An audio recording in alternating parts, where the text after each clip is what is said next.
Hey guys, what's up? Welcome back. Wow. I can't believe that we're here already again. We're doing another mob takeover, and this time with a super special guest, Dr. Kirk Honda. How are you, Dr. Kirk? Good. Feeling good. Stormy outside, in Seattle it gets a little stormy in the fall, so I feel that coziness feeling, of wanting to stay inside and read a good book. Do I just moved this week, so I apologize for the kind of sad background and this crazy beach hair, but I just moved across the United States, so it rains a lot here too. It's kind of sad looking, but it's good. Yeah. It's pros and cons, Pros and cons. All right. So, guys, for any of you guys who don't know who Dr. Kirk Honda is, he's a therapist and also a professor. He has a YouTube channel called Psychology in Seattle. And Dr. Kirk Honda, and I like saying your whole name. I like just spreading it out there. Dr. Kirk Honda. For those of us who don't know who you are, can you at least tell us a little bit about what you do on YouTube? Yeah. So I've been doing a podcast for 12 years, mainly just an audio podcast. And then during the pandemic, and I've been talking about all things psychological and movies and all sorts of things.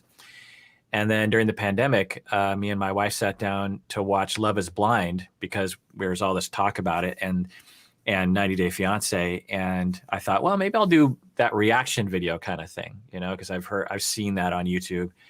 And I thought I'd get, a few hundred people watching because that's usually what I get. And then it just exploded. And so now half of my life is watching 90 Day Fiance and reacting to it.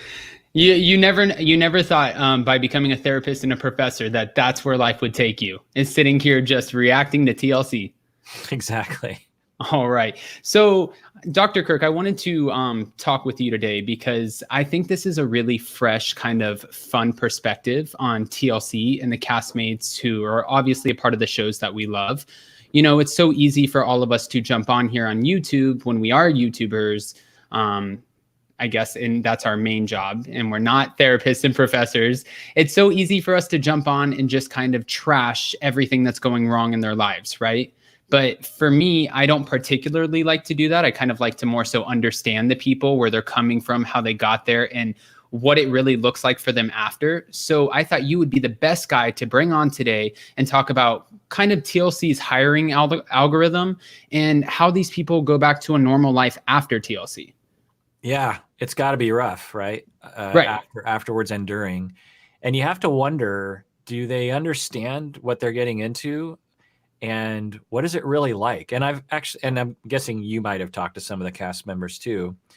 There's an emotional toll. You and I are on the internet. There's an emotional toll at our level. I can't imagine being at Big Ed's level, for example, although he seems to take it in stride. So yeah. Right. And it just raised some questions also, is like, how do they choose the people to be on the show? What's the decision-making process there? Well, and that's what I was curious, and I wanted to ask you, since you obviously watch the same shows that we do you feel like there's a certain algorithm that goes behind TLC and how they hire? Because it seems like every time we, respectfully, every time we get a new cast, it's a little bit of a circus because that's what gives us the ratings, and they always have a secret that comes out mid-season. So does TLC just vet out these cast members and kind of find out who has maybe the most, I don't want to say issues, but there's a more proper word, but the most dramatic turns that are going to happen? I mean, yeah, I've given it some thought because I didn't watch reality TV really until recently. And as I watch it, I'm thinking, of all the people they could have chose to be on the show, they chose these people. And what is it about these people? And it does raise some questions. And they must have it down to a science because reality TV has been around a long time. So they must know through research and also through past shows, like what seems to work. And because to me, if you look at the cast of the most recent 90 Day Fiance, I wouldn't have thought that Big Ed would be the most noticeable, most important, compelling star on the show. You know what I mean? Like, I don't. Why do you think that is, though? Yeah, I think what it is a number of things. One, it's producing an emotion in the viewer. It has to produce some emotion, whatever emotion that happens to be. If there's no emotional reactivity, then I think that reduces the likelihood of it being compelling and having it being something that you want to watch and, repeatedly watch. So emotions run the gamut, right? You could have like, I identify with this person, and I have empathy for them, and I care for them, and I hope that they have, success in life or something. So that's one emotion that I think they're trying to evoke in people. Another is anger. I hate that person. I think that person is a jerk face, and I don't like that person, and I judge that person. Or another feeling is disgust. And I think this is actually something that they do a lot of, is they show us a lot of things that are designed to make us feel disgust. They're just like, ew, oh my God. Yeah. Right. And if you have a mixture of those feelings, then all the more compelling. Right. Well, and then, I mean, I can totally see that because, it's one of those things where we've all heard the common saying of like, whether you love them or you hate them, you're still talking about them. And I think that's what we get with the TLC people, because I don't really find a lot of comments where we really empathize or love a lot of the castmates. I feel like a lot of people just want to judge and ridicule them. A good couple, though, that has changed that stigma, I think, would be Kenneth and Armando. A lot of people on TLC the other way are so excited to see how the storyline plays out, especially because they are a gay couple. And, it's more exciting. It's something that we haven't gotten to see. But for Big Ed, do you think that physical characteristics could have played into why they chose him, as if it's almost kind of like, he's a little bit different, and it makes for good TV? Absolutely. I mean, it had to have been at least part of the thinking process, if not an explicit conversation, that they thought this will produce something in people. Either people will feel bad for him, or they'll feel disgust or grossed out, or anger at him for one reason or another. I'm sure it's part of their discussion process. Yeah. And it raises some questions of just like, is that exploitation, or is it raising awareness? Because I didn't know, and I still don't know that much, but apparently it's some condition that he has around, I don't know, it's some kind of genetic condition that he has that produces, I think, a shortened neck, if I'm not mistaken, like spine-wise. And I'm not a physician, so don't. Right. But I didn't know about that condition or that, genetic reality until I looked into it a little bit. So maybe it raises awareness. I don't know. But you bring up this question because when I watch the show and I would react to it, I have my take. And then I would see a lot of people in the comments just attacking the cast members. And I thought, well, maybe this cast member is just particularly hated. But it just seemed to be like frequently people seem to get on this bandwagon of ridicule and hate or anger or something, or it might even be because they're kind of bullying in a certain sense on right. them. And I thought, I started wondering about that, and it makes a lot of sense because a lot of us are walking around with a lot of insecurities. We're walking around with a lot of trauma, a lot of pain, and unresolved, and we're looking for a way to balance the scales somehow. In the same way that the bully in the 5th grade, when he goes home, he's being abused usually. And so he's trying to balance the scales by taking it out on a innocent, helpless, less powerful person at school. We're all walking around with a lot of pain and a lot of powerlessness, and we want to get it out of us. And so one of the ways that we can do that is to what seems to be, harmless attacking of celebrities, essentially. It gets things off our chest. It distracts us from our own internal issues. I don't want to accuse everyone, right, alienate everyone, but it does provide an opportunity for us to reflect on our own traumas and our own needs. Right. So that's essentially what putting yourself on camera and putting yourself in front of the world, it's kind of like, it's one of those, it feels a little bit like a come up to you, and almost like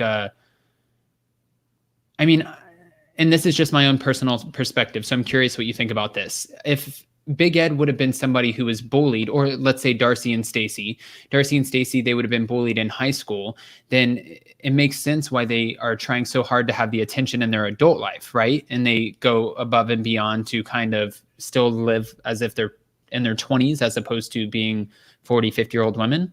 Yeah, that's why I always love it when they give us a little bit of detail about their childhoods, because it explains so much, or at least it provides a conceptualization. And with Big Ed, I don't remember hearing anything much about his prior life before being on the show. But with Darcy and Stacey, we've learned in this season that they grew up as what they would call awkward kids, nerds who they weren't fashionable.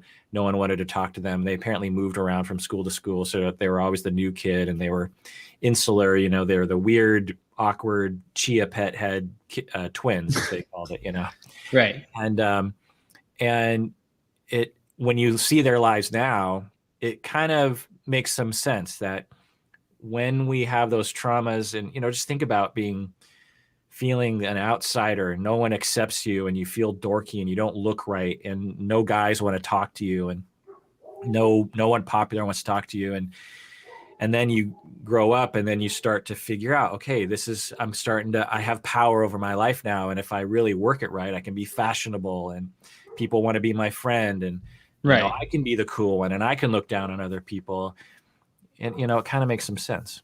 And exactly. And now having that platform and getting the attention, whether it's good or bad, or people even think, like for Big Ed in this instance, like he has no problem dressing up in a big chicken costume and sending you a personal message. And that's kind of his thing. And it's almost like he's making the joke on himself before he allows you to make the joke on him. So it's, yeah, I completely understand what you're saying here.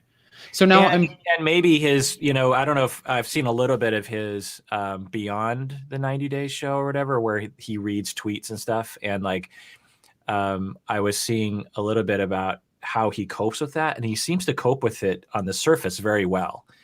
People will say real nasty things to him on Twitter or something, and he just seems to react like, better than I would, I'll put it. And so you just wonder, how did he get to that place where he's so adept at protecting himself from criticism? Just raises some questions.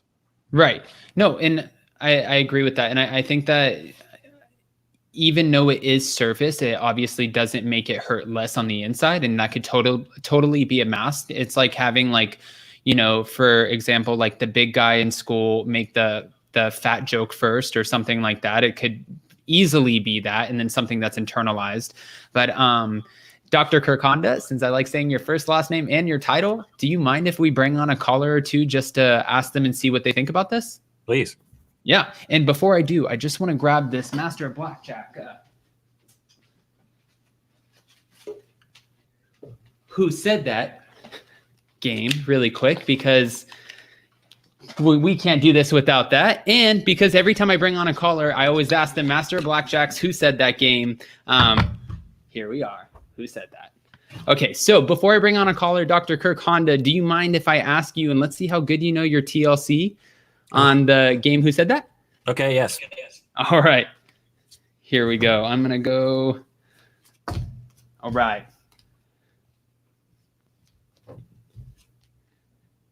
They called me cheesy butt, and I can give you 2 hints. Okay. It's not ringing a bell. Domestic violence charges. Oh. What's his face?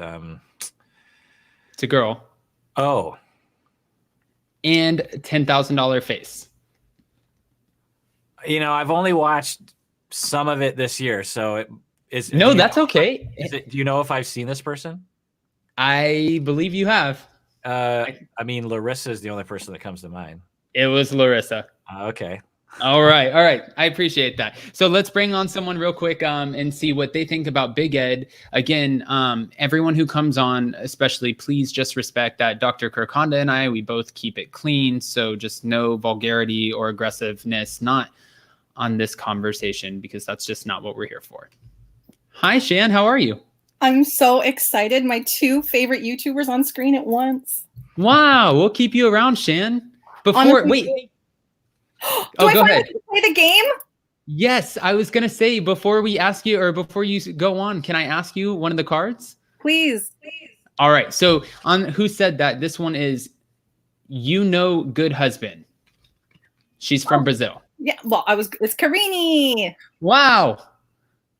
Yes. Ding, all ding, right. ding, ding, ding. Okay, we got it. All right, Shan, what's going on? Okay, so first of all, Dr. Honda, I've been following you for at least a year. Thank you for all of the work that you give to YouTube.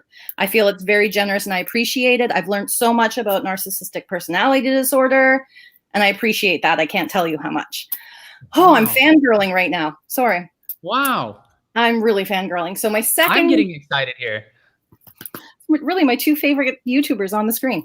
But my question isn't about Ed, so I hope you don't mind. I just want to know, Dr. Honda, why you didn't continue doing Love After Lockup.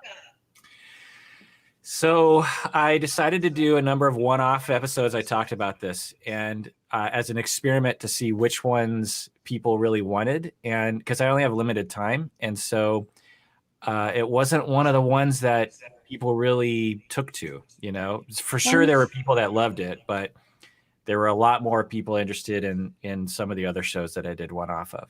If I could do, and maybe one day I'll be able to have a lot more free time to do all the shows, because that was actually a very interesting show, Isn't it?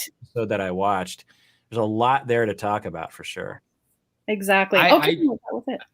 Just to piggyback off of that too, Dr. Kirk Honda, again, I like saying the whole thing, Shan. I posted it on my YouTube, or I'll post every once in a while in my community tab, and I'll get excited about a show and just reach out and ask everybody before I do anything on it. Just like last night, I said, hey guys, 100 votes and we'll do Bachelorette tomorrow. And I got 150 plus votes, and I think over 120 of them said no.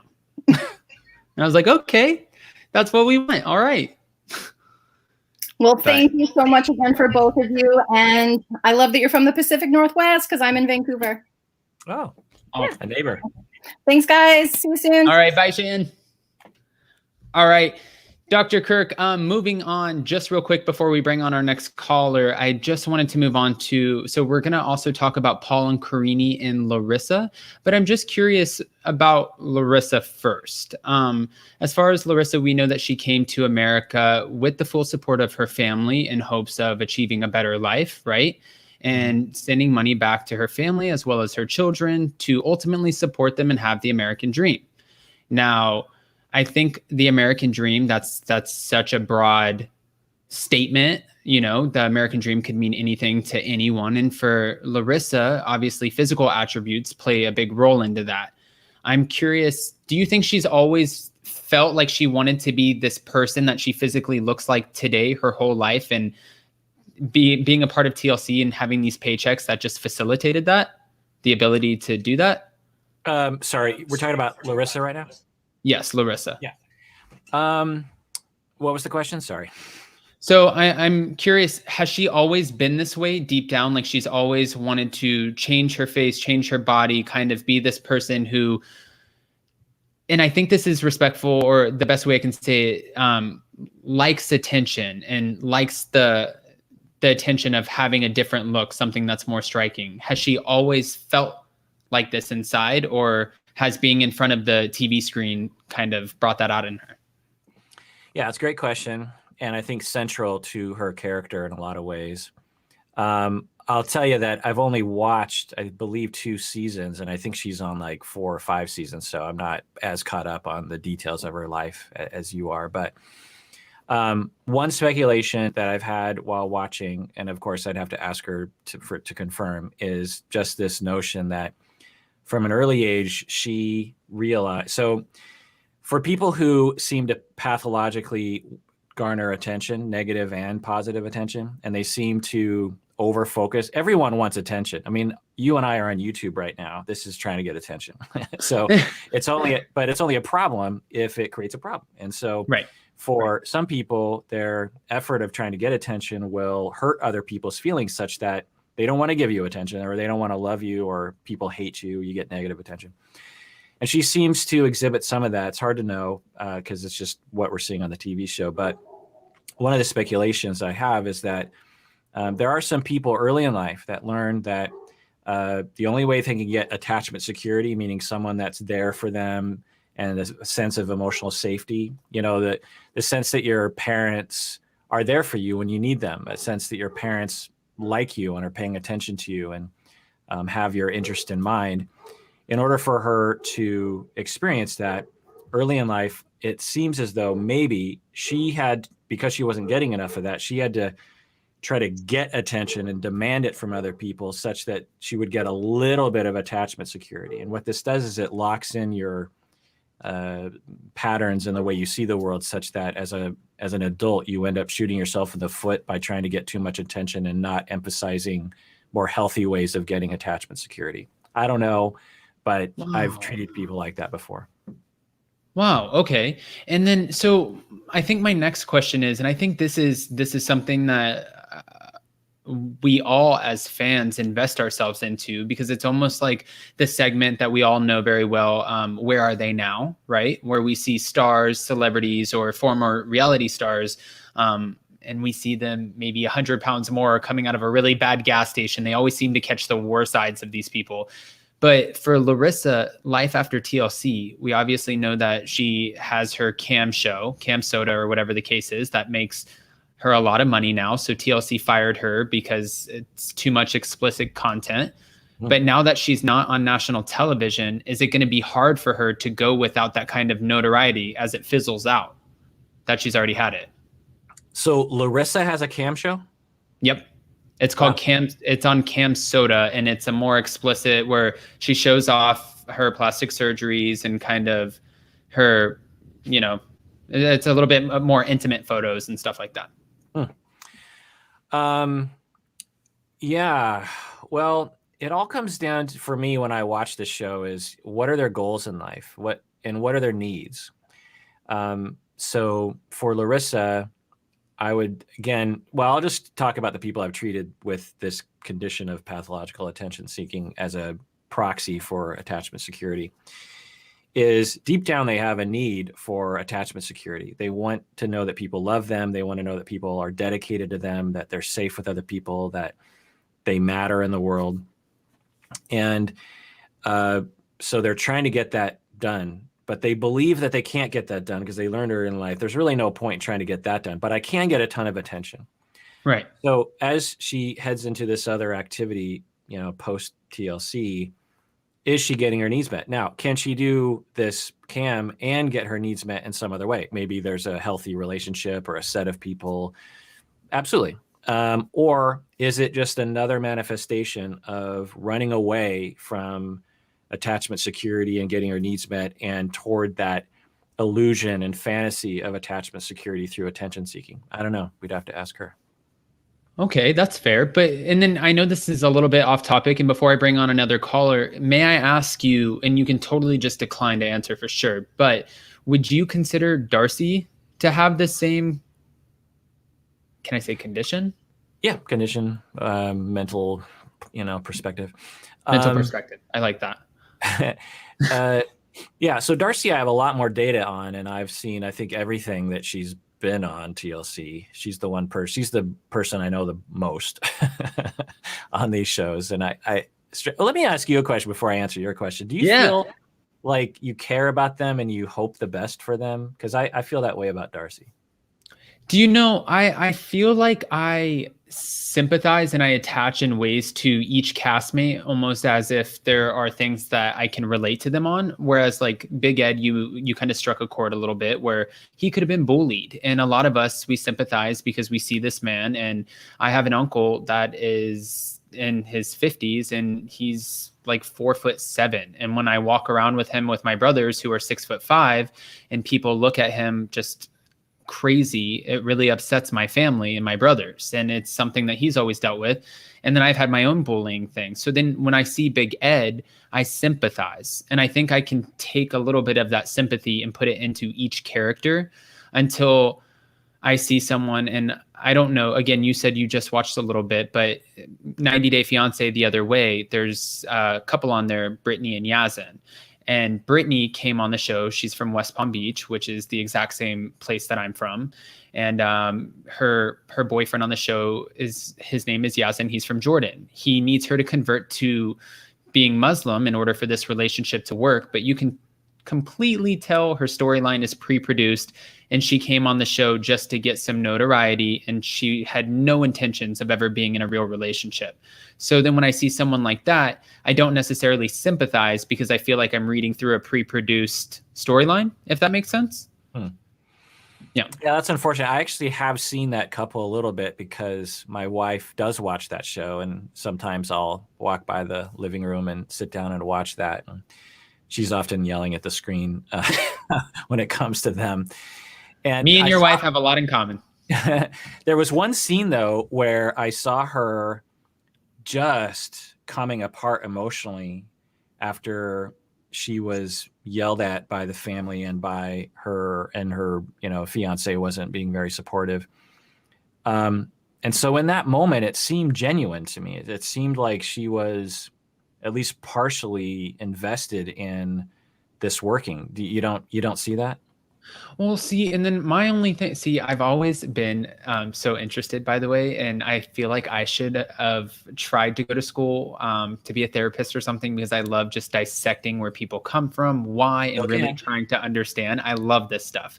But for Brittany, knowing that she's very open about her previous dating history and dating men that are much older than her, who have these random fetishes with the young girl thing and like the braces. She said, like a lot of older men like that I have braces because it's a fetish, and rich old men like it. And it just seems like there might be an element of insecurity here, that she can't seem to fill that void, and not necessarily that this pertains to Yazan. I think this is more of a self thing than it is really this specific relationship.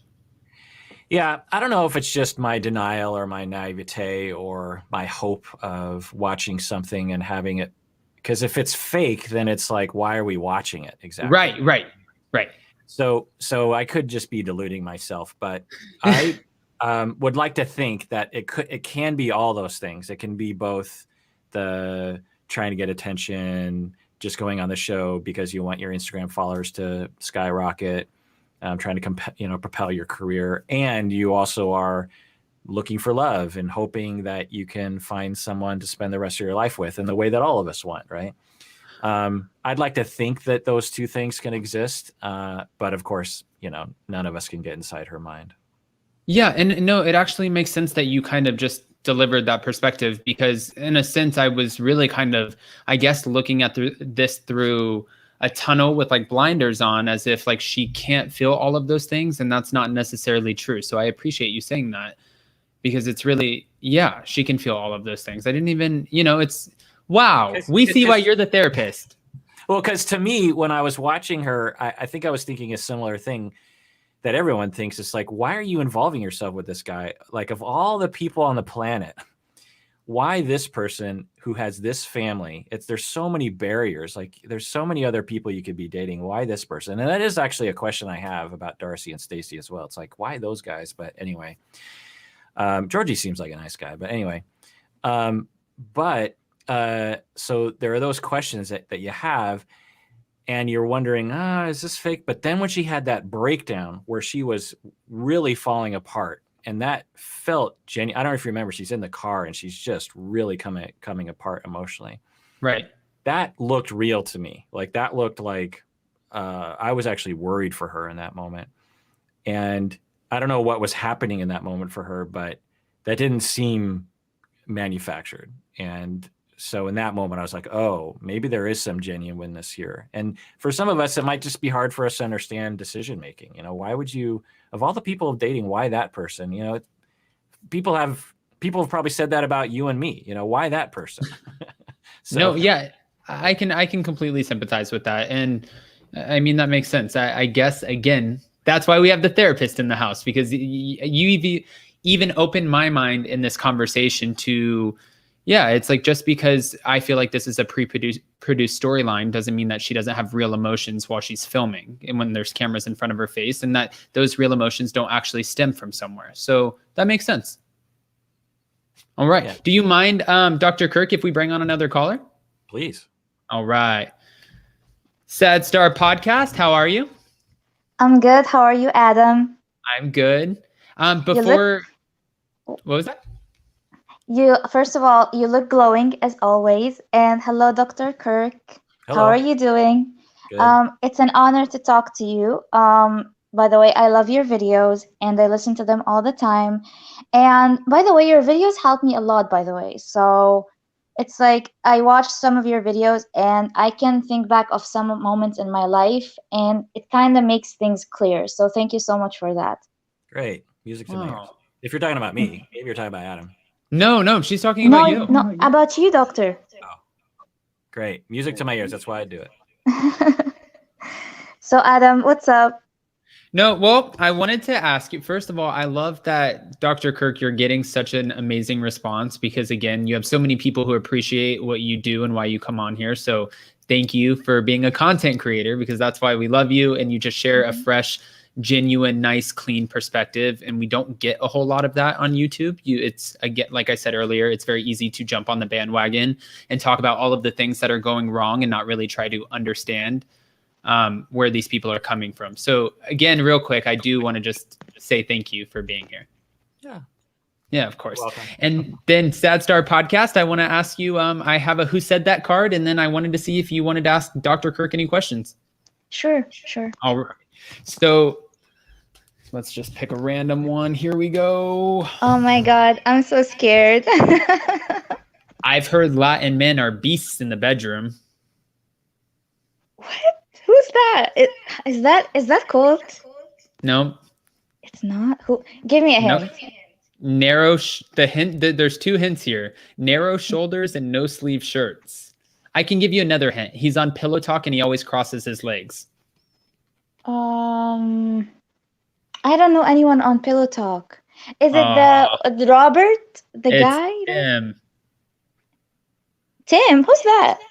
You don't remember Tim? Oh, Sad Star Podcast. I picked the wrong card. I didn't watch that season. I don't know who that guy is. That's okay. See, there you go. And he's going to have to deal with that because he was on reality TV and now he has to go back into the world and find someone who doesn't know who he is. So thank you. Thank you for humbling Tim, Sad Star Podcast. Did you have any questions or comments for Dr. Kirk? Yes. So I just want to ask a question. Regarding Larissa and her relationship with Eric and her new job on Cam Soda, as Adam said, I don't know who Eric is. I haven't watched. You don't know. I've only seen the first couple seasons, so he's still with Colt in my world. So I'm working my way through the seasons because when I watch the show, I want it to be fresh, and so. Okay, and another question. So. There was that moment when Brittany was having this conversation with Yazan and his mom and his dad, and she broke down when Yazan's mom went hard on her, and I thought that she cried for a few reasons, and the main reason was she cried because she likes to be in control, and that's something that we've all noticed. At least I've noticed, where she says, "It's my way or the highway. It's either you listen to me, Yazan, or nothing happens." Like, at least that's what she shows when she's with Yazan or around him. So the moment she went there to meet the family and whatever conversation she had with Yazan didn't happen when they met the family, I think that's when she broke down. Because the family wasn't going to get it. Do you think I'm right or wrong? And how do you see this whole dynamic happening? I mean, all of us are speculating and based on watching human beings through a pinhole in a fence. So, any guess is good as any other. But I'm remembering more about that moment, and control. You could definitely conceptualize it that way. And why do we want control, right? All of us like to have control. Why? Because it's safe to be in control. And for those of us that are pathologically control seeking, it's because we probably feel unsafe a lot, and we were made to feel unsafe a lot. So that would be one question I would have. But the other, I'm remembering her breakdown emotionally, and from my memory, she at that point suddenly realized, seemingly, that she was in another country, in a completely different culture, with no one in her corner. I think, but as she was going there, she felt like, well, Yazan was in her corner. And then as she started to go down the roads with the in-laws and other people, she suddenly realized that night that it's like, oh my God, I'm completely alone. No one's in my corner. And I've made a terrible mistake, and what am I like? It just felt like that to her, and I could kind of relate. Like, I've never been in those shoes, but I could imagine feeling that way of being in another country, being in another culture. No one is, nearby that can help you, and just feeling very scared. That was my take, but again, eye in the beholder, right? Yeah. So, as you said just now, that Brittany, she likes to be in control, or at least from what we say, she seems to like to be in control, which control equals some sort of safety to people. Safety is security. So, from what we've seen, and as you've said before, there is some sense of like some sense of like attention seeking, especially from people who are on the show.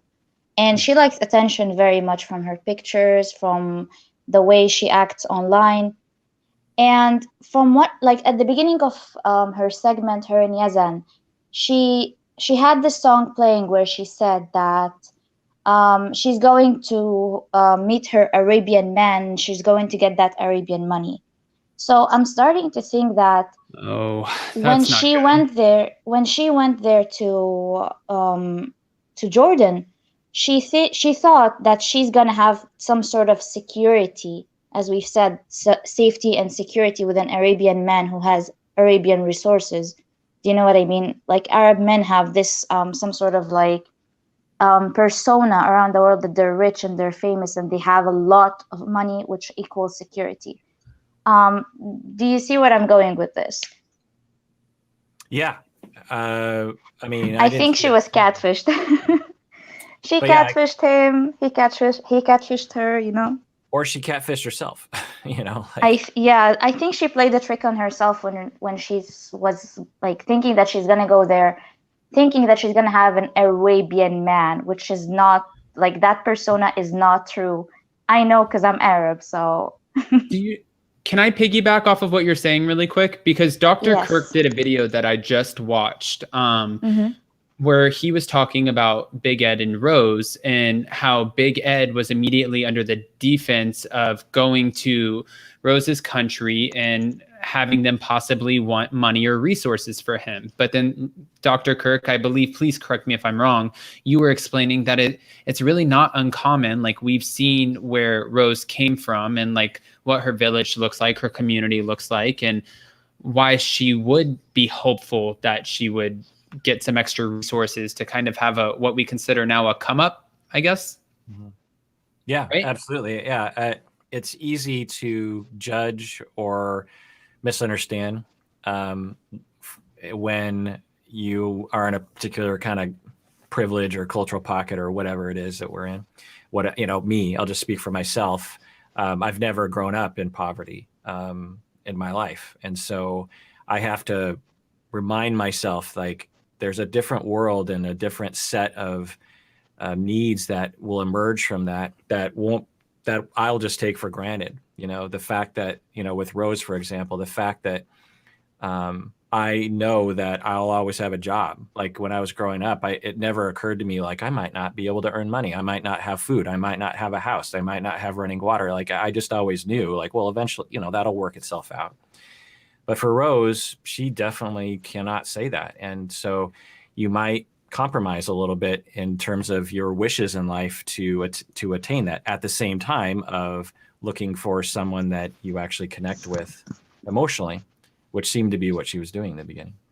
Right, which kind of goes back to also, again, Dr. Kirk, it's one of those things where, like, you'll see these conversations, whether they're on reality TV or movies, or it just seems like it's really common where the sister might be saying to the other sister, like, oh, honey, you can't have it all. Like, yes, he might be old and chubby, but he has a lot of money. And the 20-year-old over there is a bartender. Like, it's a lot. We hear that a lot, where if you want X, Y, and Z, you might have to compromise. And maybe that's what Rose was doing. Big Ed might have not been the most physically, attractive thing to Rose, but he could have, supported her life and gave her a better life as well as her child. Yeah. And it was interesting, because at the beginning of the season, I was wondering, does Rose really like this guy? Because it's hard to know. But as time went on, the fact that every time he hurt her, she was more and more devastated by that. It seemed to me like there was something she was losing. You know, it wasn't just like an intellectual thing of like, oh, I don't like this guy. I think she was like, oh my God, I really liked this guy, and he's being so mean to me. Like, it felt like it was genuine as she started, you know, to go through the season. And so she seemed to, you know, have that. It's like, well, I like him and he seems like a great guy and I want to be with him. I want to have a family. I want to have kids with him. And what a wonderful opportunity to go to the States and give a good life to my kids and myself. You know, it just seemed like a win-win until they had their issues. Oof. All right. Well, Sad Star Podcast. Before Can we I say something before Yeah, I go ahead. leave? Yeah. To be honest, I kind of I was rooting for Big Ed at the beginning. Like first when he came, when he was just announced, I was kind of rooting for him, and I sat back there and I was like, oh, he has like a medical condition. He has Cliffeld syndrome, and I was like, oh, he's probably like someone is probably gonna bully him, and I'm like, I'm really sensitive about bullying. Because I was bullied to the point where I was hospitalized before twice. So I was like rooting for him, like very like I got emotional. And then when I was sitting back and watching, I was like, hold up, like why am I getting invested in this? Like I'm getting emotional, and when I got emotionally involved, I was also emotionally invested, and I was like, this is not okay. Like I started thinking that TLC are just a bunch of sharks. Honestly, they are sharks. They know what they are doing. They put him there. Yeah. Can I just say one thing too? I was really surprised, Dr. Kirk, to see someone like Big Ed who probably does get scrutinized or bullied and go through these different things to take these characteristics of Rose, or like maybe the bad breath and stuff like that, and address her on national television. Like, if that's not, I mean, wouldn't you consider that to be a form of bullying, knowing that that's going to be plastered all over, just thinking in your head like how that's going to play out, and that now we can't necessarily, we don't know what somebody's breath smells like through the TV screen. So that's something that we might have never known. But now that that's out there, that might be something that every single person who sees her might kind of group her with. And that's not necessarily fair. No, yeah, not fair. My lens that I look through the world is, what is the need that he's trying to, get met, and how does he do that in a way that actually gets his needs met or doesn't? If it gets your needs met, then it's a healthy way of addressing your needs. If it's not, then it's not. And so in that instance, what he's hoping for is to, if I'm just giving him the benefit of the doubt, which I think is reasonable, he wants to have a companion in life, and she has a lot of the things that he wants in someone, and they're bonding, and there's something he doesn't like about her, and that threatens his love for her or attraction to her, which worries him that it might infect their relationship somehow. I'm just taking a guess. And so, he has a need to eliminate that fear and to establish an even closer relationship with her, or physical attraction or something. And instead of having a more compassionate conversation away from the cameras, why would he have it in that way on camera that almost everyone can agree that was terrible? Why would you do it that way? That was terrible. Why? So this usually has to do with our defenses. There's something getting in the way of him being able to more directly address his needs, and instead doing it in this other way. And he did this repeatedly. He's actually a pretty good case study in watching someone shoot themselves in the foot.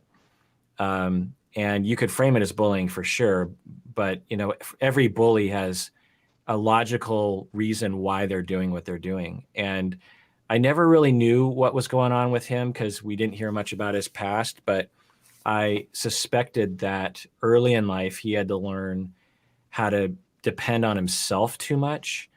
And, you can just watch my videos for that. But that's what I see. When he was doing that, I was like, why are you doing it that way? Like, what is it about his perspective and the way he sees the world that is screwing him up and shooting himself in the foot. Because obviously, if he was trying to establish a closer relationship with her, she was hurt by that and all the other things, that it compelled her away from him. So it didn't actually get his need met. It actually worked against him. And so many of us do that. So many of us in relationships will be at a way of trying to protect ourselves, will end up producing the very thing that we don't want in other people, i.e. them pulling away from us and hurting us. Right. Almost again, since you know her so well, Darcy would be a good example of that, because in a way to protect herself, she's always trying to kind of like attack the person that she's interested in, because she wants to almost push them, I feel like, push them away before they exit on their own. So it seems like it's her choice, but then really that's not what she wants, but she thinks it's a defense mechanism, a way to protect herself before what she thinks is the inevitable is going to happen. Exactly. Yeah. I mean, that's one way to put it. Another way is she's testing to see if it's true, if Georgie is true, or Tom or Jesse. If you test someone and they pass the test, can be a subconscious process. Then it's like, okay, I can depend on them. Or,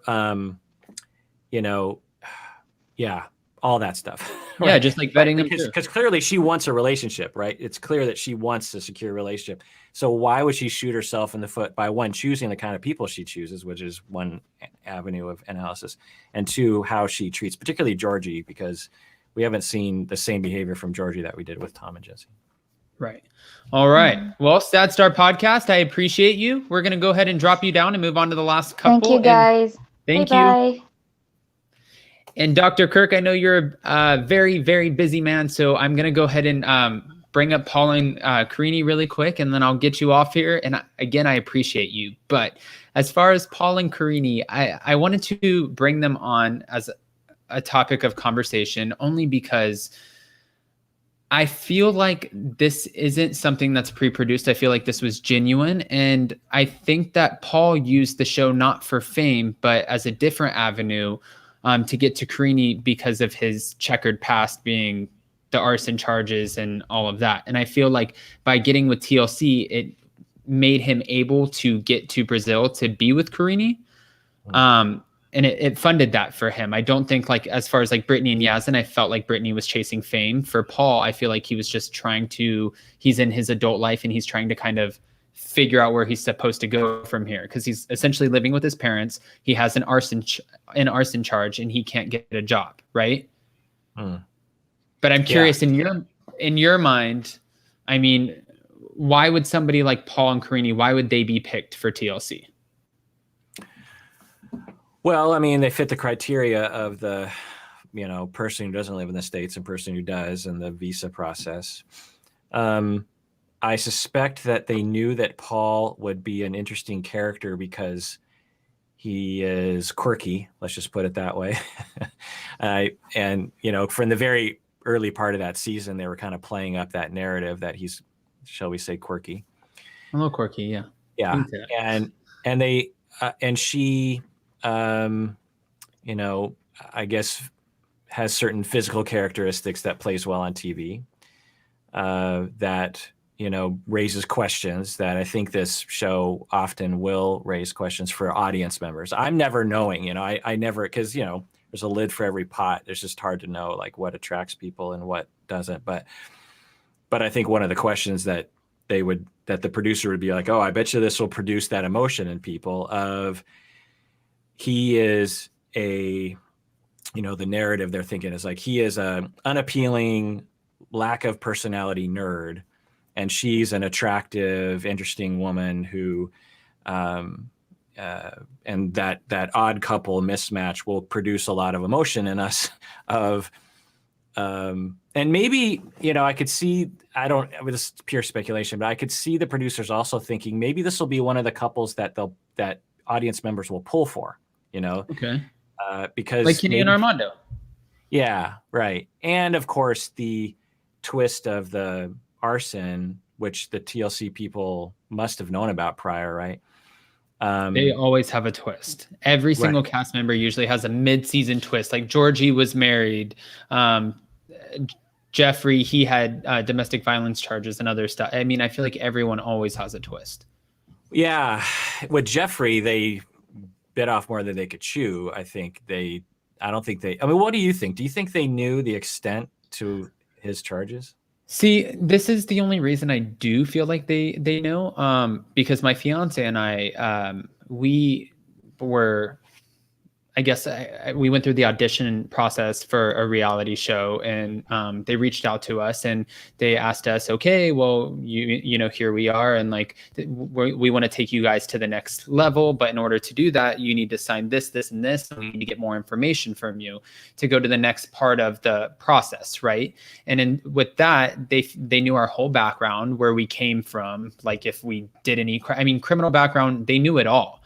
So I just don't understand how that network would be doing that. So Bravo would be acting like that, but TLC, they don't do background checks, especially when TLC, they're dealing with, and this isn't any disrespect, but just more everyday people, as opposed to like Bravo, who seeks out a lot of already well-known household names or celebrity names like Denise Richards or Tori Spelling or somebody like that. You know what I mean? Like for TLC, we're getting everyday people who might live in your neighborhood, might be your neighbor, and they just might have got picked. They're not somebody who might have a famous father or something like that. It's just an respectfully average Joe Schmo. Mm-hmm. But no, I think that they definitely would have to do their homework, and then they just act like they didn't. Yeah, that's interesting. But what are your thoughts? Yeah, I don't know. Never underestimate the incompetence of people. So it's possible that somebody checking just didn't look into it enough or something. I could see someone looking into his background and being like, well, it's domestic violence. It's not that bad. If you don't know what to look for, if you don't know the language to look for, that people, if you don't have a personal experience with domestic violence, you might just be like, well, a lot of people have, and it was a long time ago. So I could see that happening, but I could also see them looking at this and going like, oh my God, this is going to be gold, because it's not only going to create some drama and tension for the show, but it'll create conversations outside the show on the internet that will, increase ratings. I could see that happening too. And is it kind of crazy to think of it from like you could easily say this is skepticism or this is conspiracy, but I'm just thinking of it from an inside, behind the scenes, a production level. Do you feel like they could know these things that are going on? Because think about it. It goes back to that saying, fool me once, shame on you, fool me twice, shame on me, right? Yeah. Wouldn't it be like that for TLC? They can't go every single season of every franchise or spinoff and have somebody who has this, oh, wow, we didn't know they had this criminal background, that seems to come out mid-season or at the end, where TLC makes a big headline because they had to fire a cast member. So then it gets even more eyes on it. I just feel like you said, this is just a very clever, I think they know what they're doing. That's what I'm trying to say, without just like, Yeah, they could. I've seen gross incompetence in various organizations. So who knows? But yeah, is it possible that a network that has hundreds of people who are literally experts in knowing how to manipulate an audience or get an audience, let's say, get shows that have good ratings, which they clearly are good at, by the way. Right. Is it possible that they knew, or at least took a roll of the dice that, well, we'll act like we didn't know, and people will probably believe us for the most part, but this will definitely get us more ratings. Yeah, that's absolutely possible. It's hard to know. But the other question is that I often have about this, that I try to use my channel for, is, well, what can we use these shows for the greater good of society? So with Jeffrey, for example, regardless of why he was chosen to be on the show, was him being on the show and the conversations, that resulted, did it help society in some way? And I would say possibly. You could say it was done in a skeevy way, but you could also say that it raised awareness for domestic violence. It gave me an opportunity to talk a lot about my experience treating domestic violence perpetrators. And people just watching the show, is it helpful for them to see Jeffrey, who seems like a nice enough guy, and he has this horrific set of allegations in the past? Might that help people to say like, oh, domestic violence perpetrators aren't like, disgusting, put off, people who put people off. Maybe it's just like the guy next door or the woman next door, which is true. So I don't know. I there's a lot of things that can be put on television, and I think things that give people an opportunity to learn more about this sort of thing, I think it's a good thing. Yeah.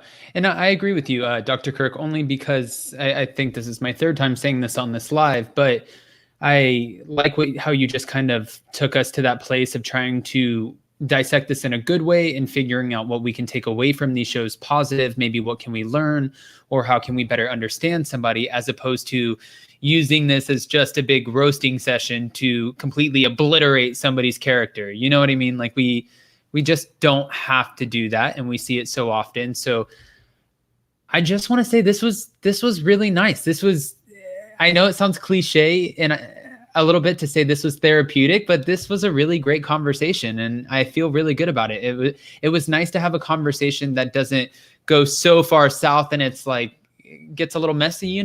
I enjoyed this. I enjoyed it too. Yeah, I didn't know what to expect. I'd watch your channel, and as someone said, you were glowing. You just glow with energy and niceness and, good energy. And so I feel that too. I feel like we should do this again for sure. All right. I appreciate that, Dr. Kirk. I'll keep you around for sure. And I think that there's so many now that, when we emailed back and forth yesterday, just for anybody on, obviously only you and I, Master BlackJack, were on that email. But it was interesting when you were talking to me about how to necessarily prepare for this conversation. And then when I was going through your videos, I got really excited because this wasn't, a gossipy roasting session. This was me being able to have a conversation with somebody who really tries to break down the dynamics of why things work the way they do. And I don't get a lot of those conversations. So I think that's why I was so excited about it. And again, my own personal interest in therapy and trying to understand people. So this was fantastic. I loved it. Great. Can I ask you one last question? Yeah. So I got a scar right here. I don't know if you could see it. I fell down the stairs when I was 2 years old. What's your scar? Which one? This one or this one? That one at the top. Okay. So I have the scar on the top. I was 4 years old, and my dad took my brothers and I to a house that my dad's an electrician. He was wiring the house, and he's like, all right, boys, keep yourself kind of busy. He's like, I just have to tie in one loose outlet, whatever the case was. And we had a football because he was taking my brothers to football practice.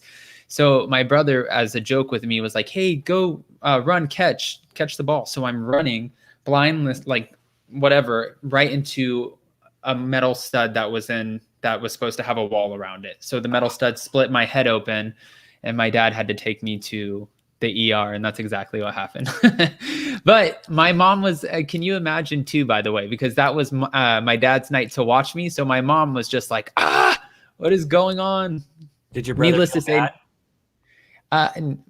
we're brothers. I think my other brother got hit in the head by one brother with a hammer. So it's just, we have 11 brothers and sisters, and it's just massive and big and chaotic, and we're family. That's for sure.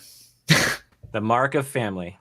The mark of family, but that's okay. I didn't get a hammer to the head, so I'm okay with it.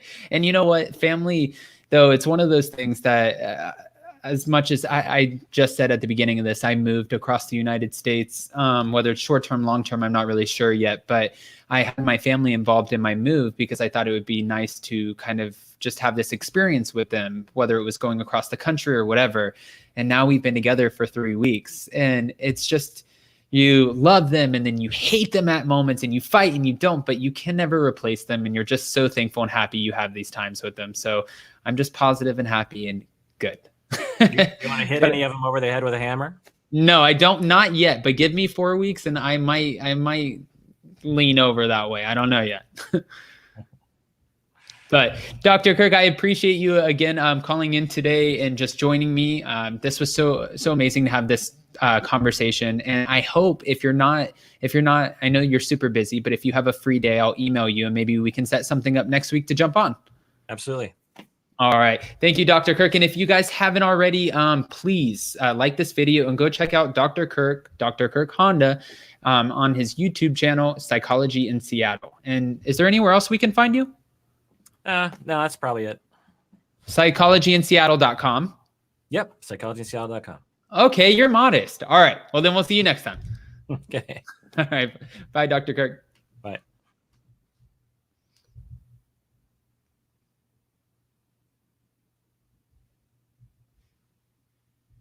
Bye, bye, bye.